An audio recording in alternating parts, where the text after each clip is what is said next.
Olá, muito boa noite para você. Seja muito bem-vindo ao nosso Terra Viva DBO na TV desta terça-feira, hoje, dia 11 de maio.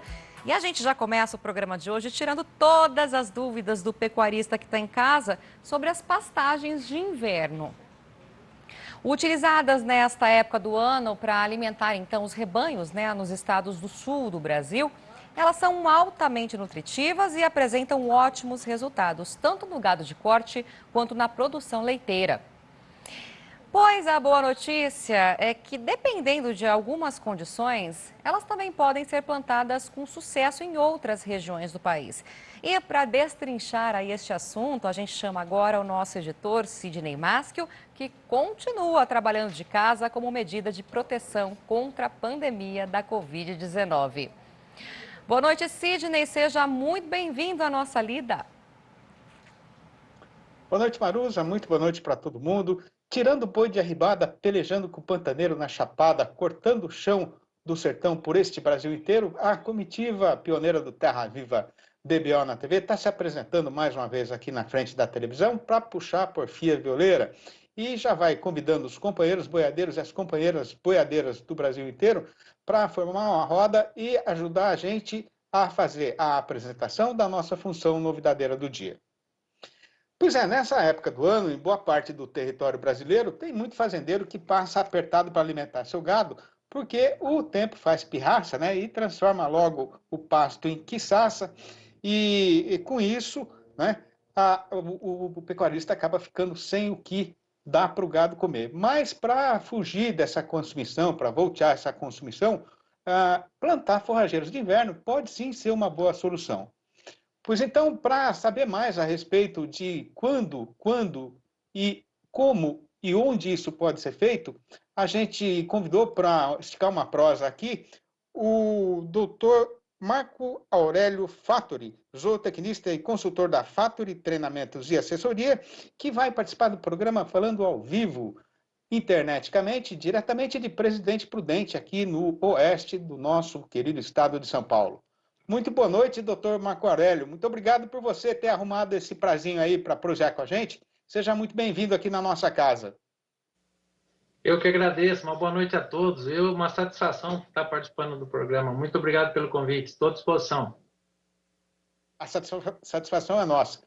Ô Marco, o que é que acontece com os capins tropicais, né, que a gente usa aí na maior parte do país para alimentar o nosso gado nessa época do ano? Então, na época seca, nossos capins tropicais, como eles estão adaptados a uma temperatura mais alta e a um clima mais tropical, mais calor, eles têm um déficit de produção, né? Então, falta luz, falta temperatura. Então, devido aos fatores climáticos, nós temos uma baixa produtividade na época fria, na época de inverno, né? Então, nossos capins tropicais, eles são pouco produtivos. Então, se no verão nós temos por volta de 100 quilos, por exemplo, nós vamos ter aproximadamente 20% disto de produção no inverno. Então, esse é apenas um número. Nós vamos ter 20% de produção no inverno, ou seja, 80% a menos de produção em função das condições climáticas. Então, falta luz, temperatura e falta chuva também, né? Falta água.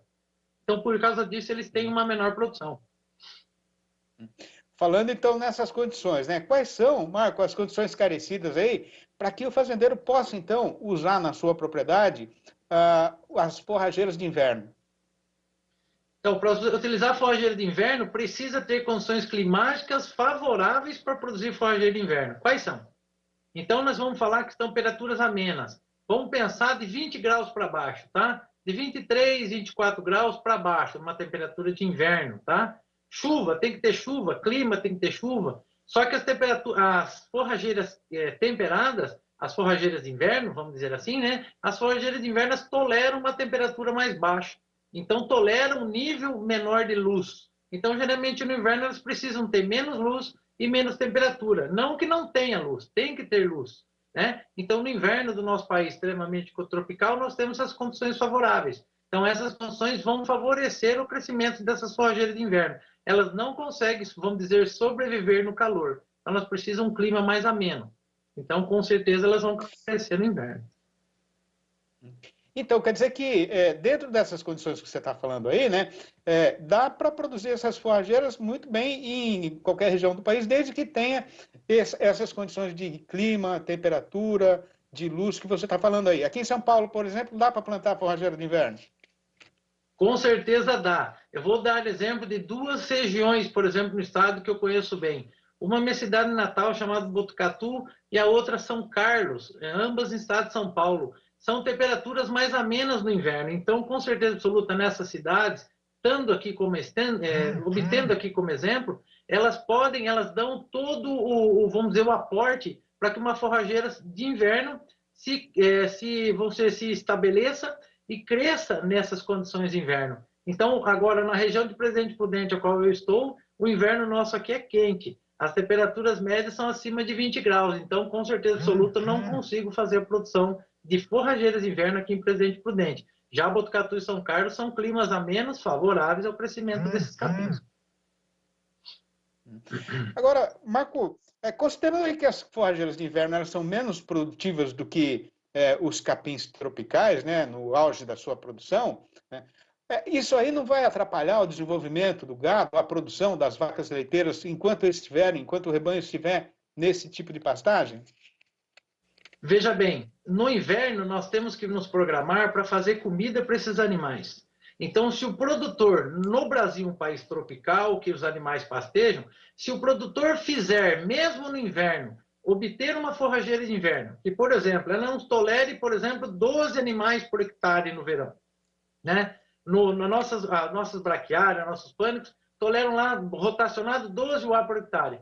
No inverno, eles vão tolerar 2. Se eu fizer uso da forrageira de inverno, vai tolerar de 4 a 6 UA por hectare, uma aveia, um azevém, por exemplo. Então, o que acontece com o produtor? Qual a vantagem de utilizar uma aveia? Embora ele não atinja os níveis de 12 UA por hectare, com certeza absoluta, ele já consegue mais comida, ou seja, deixar os animais mais em pasto. Então, isso o que vai favorecer para ele? Vai favorecer para ele que ele vai utilizar menos silagem, ele vai utilizar menos comida no coxo. Com certeza absoluta, é muito melhor a vaca buscar a comida no pasto, né, ser o garçom da própria vaca, do que nós temos que pagar um garçom. Quem é o garçom? Nós em cortar comida e pôr no coxo. Tá? Então, isso é um benefício. Fazer forrageira de inverno, você mantém uma parte daqueles animais que seriam suplementados no coxo, no pasto. Ou ainda, eu deixaria todos pastejarem e todos comerem no coxo, porém, numa quantidade menor de comida feita no coxo. Tá? Agora, qual é a vantagem das forrageiras de inverno, Marco, considerando aí o teor nutritivo, o valor nutricional das culturas? São bem mais nutritivas, tá? Elas são bem mais em termos de proteína bruta. Vamos comparar um capim tropical. Nós temos aí um capim tropical por volta de 10 a 12% de proteína bruta. Os capins temperados, as forrageiras de inverno, eles podem chegar até 23, 24% de proteína bruta. Então, qual que é a vantagem? Qualidade. As forrageiras de inverno têm uma melhor qualidade, uma maior qualidade. Então, o que eu vou dizer? Como elas são mais nutritivas, porém são menos produtivas, tá? Então, falando produtividade por hectare, mesmo assim as forrageiras tropicais ganham, né? As forrageiras de verão ganham na quantidade de animais por área, consequentemente, na maior produção de leite por área, maior produção de carne por área. Porém, as forrageiras temperadas, as forrageiras de inverno, são mais indicadas, então, por terem um teor de proteína, um teor de energia melhor, então elas promovem o maior ganho de peso, promove uma maior produção de leite. Então, uma ideia para o produtor, coloque as melhores vacas e mais exigentes para pastejarem. Vocês vão ter mais resultados e mais produtividade, com certeza absoluta, por elas serem mais nutritivas. Agora, Marco, qual é o melhor jeito de plantar as forrageiras de inverno aí numa fazenda que já usa normalmente, né, os capins tropicais? A forma mais fácil e mais indicada é a sobressemeadura. Como que nós fazemos bem rapidamente? Quando chega no inverno, o capim tropical, o capim de verão, né? A forrageira tropical, a C4 que nós chamamos, ela diminui seu crescimento. O que nós fazemos? Chegando em abril, ela diminui o crescimento. Eu vou lá, roço essa área, deixo bem baixinho, jogo a semente da aveia, do azevém, por exemplo, duas forrageiras de inverno muito utilizadas, o pessoal molha, faz irrigação ou começa com a chuva, solta os animais, os próprios animais compactam nessa terra e, consequentemente, dali a 30, 40 dias eu tenho o primeiro pastejo. Então, nós falamos num consórcio, uma sobressemeadura de aveias, vem nesse caso, por exemplo, sobre essas forrageiras. Nos intermédios aí de uma planta e outra, sobra sempre um espacinho. Nessa que vai nascer a aveia forrageira de inverno, para condições climáticas favorecem ao seu crescimento.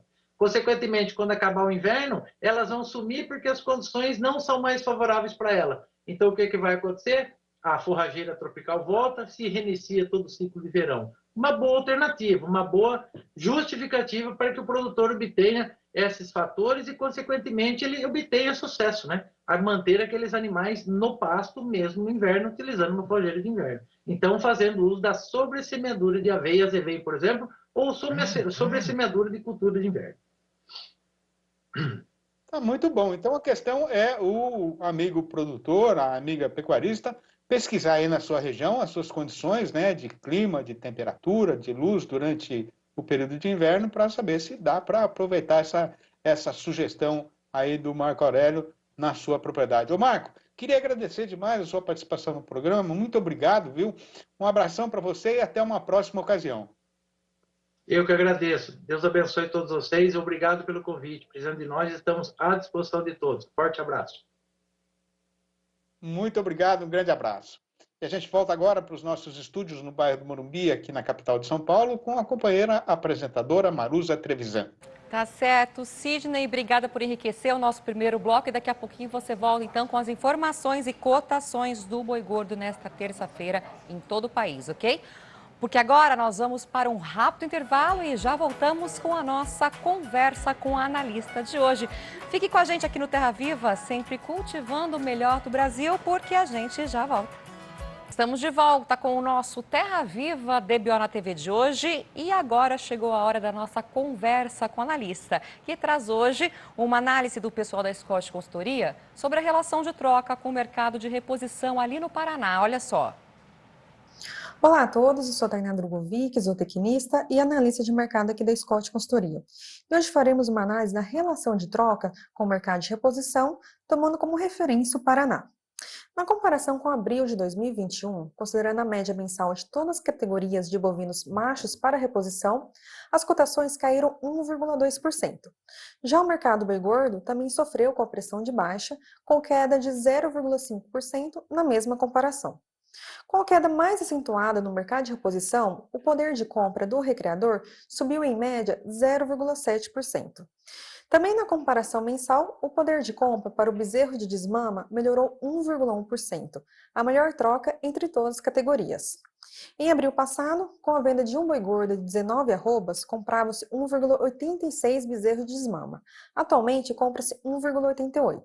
Para o curto prazo, fica atenção quanto ao clima e os movimentos de queda no mercado boi gordo, que podem influenciar negativamente os preços dos animais para reposição, mesmo com a oferta ainda reduzida. Bom, por hoje é só. Muito obrigada a todos pela atenção e até a próxima.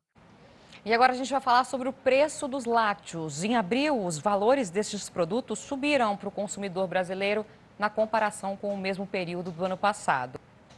Em todo o Brasil, o leite longa-vida para as indústrias é de 0,3% em este ano, na comparação com o mesmo mês do ano passado. Já as indústrias com queijo e manteiga com um pequeno aumento.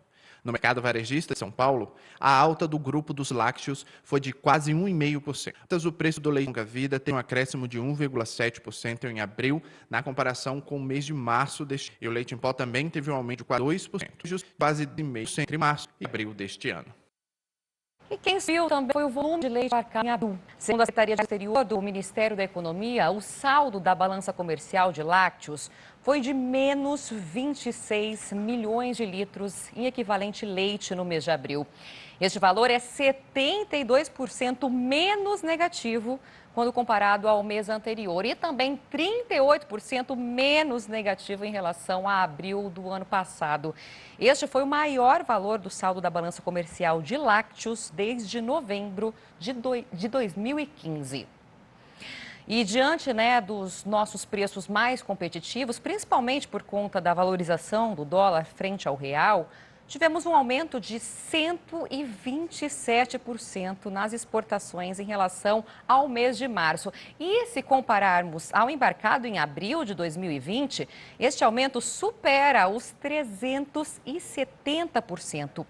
No acumulado do ano, foram exportados 51 milhões de litros em equivalente leite, contra apenas 31 milhões nos 4 primeiros meses do ano passado. Diz que, então, para o leite em pó integral, que teve suas exportações aumentadas em quase 13.000% de um mês para o outro. E agora nós vamos para mais um rápido intervalo e na volta nós vamos falar sobre integração lavoura, pecuária, floresta. Fique com a gente aqui no Terra Viva, sempre cultivando o melhor do Brasil, porque a gente já volta. De volta com o nosso Terra Viva DBO na TV desta terça-feira. No agronegócio, o sistema de integração lavoura, pecuária, floresta é usado para otimizar a área, diversificar a produção e também manter a biodiversidade e sustentabilidade da agropecuária sem abertura de novas áreas. E a expectativa é ter mais hectares com o sistema de integração.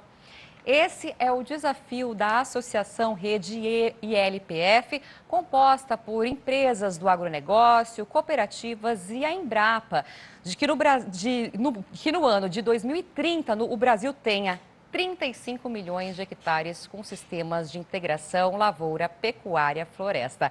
Em entrevista ao canal AgroMais, o pesquisador da Embrapa Solos, o Renato Rodrigues, falou sobre este assunto. Acompanhe um trechinho da entrevista. A gente está falando em dobrar a área de LPF no Brasil até 2030. Então, a gente vem trabalhando, a ideia é trabalhar muito com desenvolvimento, expansão de assistência técnica, fomento e execução de projetos de pesquisa que visem aumentar a produtividade e a viabilidade econômica do sistema, trabalhar com mecanismos de crédito inovadores que façam com que o produtor adote esse sistema e trabalhar também na abertura de mercado. Então, é importante trabalhar não só dentro da porteira, mas também fora da porteira, abrindo novos mercados, levando os produtos oriundos de sistemas de LPF para mercados diferenciados, agregando valor a esses produtos. Também trabalhando com rastreabilidade, certificação dos produtos que vêm da ILPF. Se fala há muito tempo que produzir e preservar é possível, esse é quase o nosso mantra dentro da rede ILPF, envolvendo todas as empresas, a Embrapa. Então, a gente vê diversos benefícios dessa tecnologia e os motivos para a adoção da tecnologia eles acabam sendo um pouco diferentes entre pecuaristas e produtores de grãos. Então, os pecuaristas, normalmente, eles vão atrás da tecnologia para cuidar com a consciência ambiental, para resolver problemas ambientais, principalmente reduzir o nível de degradação das suas pastagens, perda de solo, problemas desse tipo. E os produtores de grãos, eles visam aumentar a rentabilidade, aumentar o retorno econômico. Então, esses são os motivos para a migração, os motivos principais para a migração para esse sistema. Mas uma vez que o produtor, seja pecuarista, seja produtor de grãos, entra para o sistema ILPF, normalmente ele não sai. É muito difícil a gente ver algum produtor que entrou para o sistema ILPF sair e retornar para a monocultura, porque de fato o sistema dá resultado. O índice de confiança do agronegócio caiu no primeiro trimestre deste ano, mas o patamar continua alto, sustentado principalmente pelos preços elevados das commodities. Se a gente for considerar o indicador geral, os dados divulgados hoje mostram uma queda de 3,3% em comparação com o quarto trimestre de 2020, passando de 121,4 para 117,4 pontos. Já o índice que mede especificamente o nível de confiança do pecuarista se manteve estável, fechando o trimestre em 122,9 pontos, uma leve alta de 0,1 ponto. Os fatores que ajudaram a sustentar o resultado foram os bons preços do boi gordo e do leite e também, é claro, a oferta de crédito rural. Esse índice de confiança do agronegócio é calculado pela Fiesp, a Federação das Indústrias do Estado de São Paulo, juntamente com a Associação CropLife Brasil. E agora nós vamos para mais um rápido intervalo e já voltamos com Sidney Maschio e as cotações do boi gordo nesta terça-feira em todo o país. A gente volta já. De volta com o nosso Terra Viva DBO na TV de hoje. E quem também está de volta aqui no nosso rancho eletrônico é o Sidney Maschio, que traz agora o fechamento do mercado do boi gordo nesta terça-feira em todo o país. Sidney, agora é com você. Obrigado, Maruza. E a companheira boiadeira que está sentada aí na frente da televisão, faça o favor de se segurar firme na cadeira, porque mais uma vez o que tem para ser contado aqui na nossa Praça Boiadeira, o carretão está largado na descida da ribanceira. Sem ter receio de ficar parecendo relógio de repetição, o motivo principal dessa situação é o aumento na oferta de gado terminado, né? O que é perfeitamente esperado e normal para esta época do ano por conta aí do fim da safra do boi de capim. Mas nesta semana, a desova natural de boiada engordada está sendo reforçada pelo agravamento da seca em boa parte do país, o que já ajudou a esticar e ajudou no esticamento da programação de abate na indústria e também no assanhamento do comprador, que está faceiro nos trieiros, correndo o trecho com o facão derriçador de preço na mão. Mas, olha, não adianta muito o sujeito se animar na negociação agora, porque todo mundo no mercado já sabia desde o ano passado, né, que esse estoque final de mercadoria seria mesmo muito apertado. E quanto mais cedo ele acabar, menos tempo vai demorar para a cotação voltar a aumentar. Já a respeito da exportação, o caso que está sendo passado é que o vento agora está mudando de lado, sendo que nesta primeira semana deste mês presente, a média diária do volume embarcado ficou aí nas 5.960 toneladas, o que representou uma forte redução de 5% na comparação com o mesmo período de abril, e de nada menos que 23%, uma queda de 23% quando a comparação é feita com os 7 primeiros dias de maio do ano passado. No balanço do dia da Scott Consultoria, foram apuradas mudanças nas cotações em 11 das 32 regiões pesquisadas em todo o Brasil, e o que aconteceu foi que em 8 delas o boi subiu e não caiu em nenhuma, enquanto a vaca teve 3 altas e também 3 baixas. E quem vai fazer a apresentação dessa relação para todo mundo que está aí na frente da televisão, conforme é o nosso costume, mais uma vez é a nossa companheira apresentadora Maruza Trevisan. Acompanhe. A gente começa a lista de hoje com o estado de São Paulo, onde tanto em Barretos quanto em Araçatuba, o boi teve mais um dia de desvalorização e agora está sendo falado em torno dos R$ 301,50 no prazo de 30 dias e já descontada a parte do fundo rural. Seguimos por Minas Gerais, onde o macho escorregou para R$ 296,50 no Triângulo Mineiro. Já na capital Belo Horizonte, quem perdeu valor foi a vaca, que não vale mais do que R$ 280,50.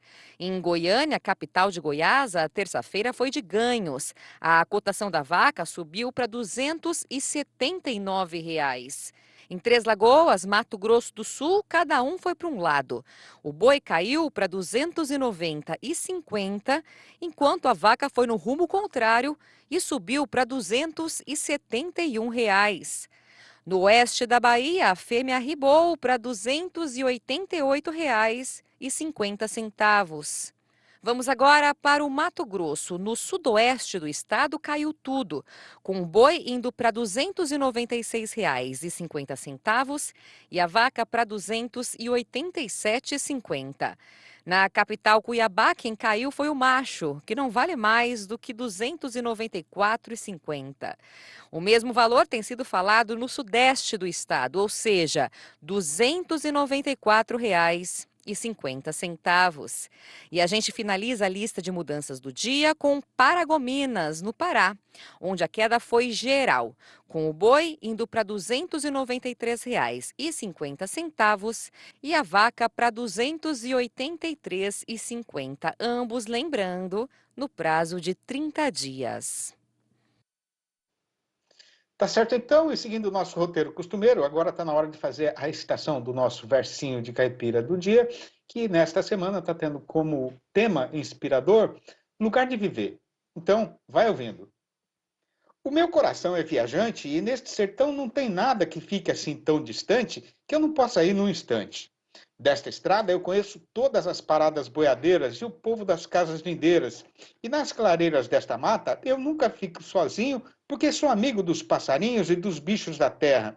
E até acima desta serra, onde eu não alcanço, o vento me leva em pensamento quando eu quero ter descanso.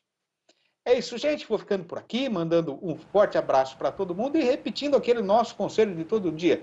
Cuidem-se das pessoas que a gente ama.